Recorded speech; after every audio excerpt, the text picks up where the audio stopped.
दुग्ध व्यवसाय तंत्रज्ञान शेतकऱ्यांना आत्मसात होण्यासाठी महाराष्ट्र शासन कृषी विभाग कृषी तंत्रज्ञान व्यवस्थापन यंत्रणा आत्मा कृषी विभागातर्फे पेठ तालुक्यातील 40 शेतकऱ्यांनी सहभागी होऊन 2 दिवसीय राज्याबाहेर अभ्यास दौरा व शिक्षण पार पडले. आत्मा नाशिक प्रकल्प संचालक राजेंद्र निकम, पेठ तालुका कृषी अधिकारी अविनाश खैरनार यांच्या मार्गदर्शनाखाली हा कार्यक्रम घेण्यात आला. आत्मा व कृषी विभाग योजनेअंतर्गत दुग्ध व्यवसाय शेतीचा अभ्यास करण्याकरिता गुजरात राष्ट्रातील राष्ट्रीय डेअरी विकास बोर्ड आनंद येथे 2 दिवसीय अभ्यास दौरा व प्रशिक्षण कार्यक्रमाचे नियोजन केले होते. त्यात दुग्ध विषय संबंधित सहकारी दूध उत्पादक संघ आनंद गुजरात, दुग्ध व्यवसाय शासन योजना, गाय म्हैस जातीची निवड, गोठा व्यवस्थापन, पालन पोषण, चारा व्यवस्थापन, दूध संकल्पन केंद्र, मंजुरी मूल्यांकन, जनावरांचे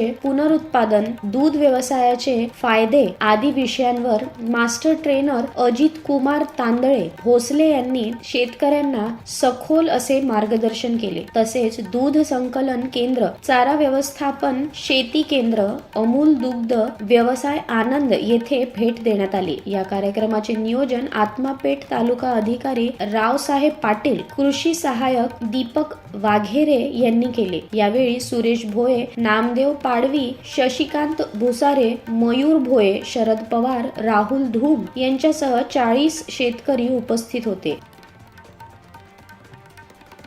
लक्ष्मण बागुल, जनमत लाईव्ह न्यूज, बोरगाव.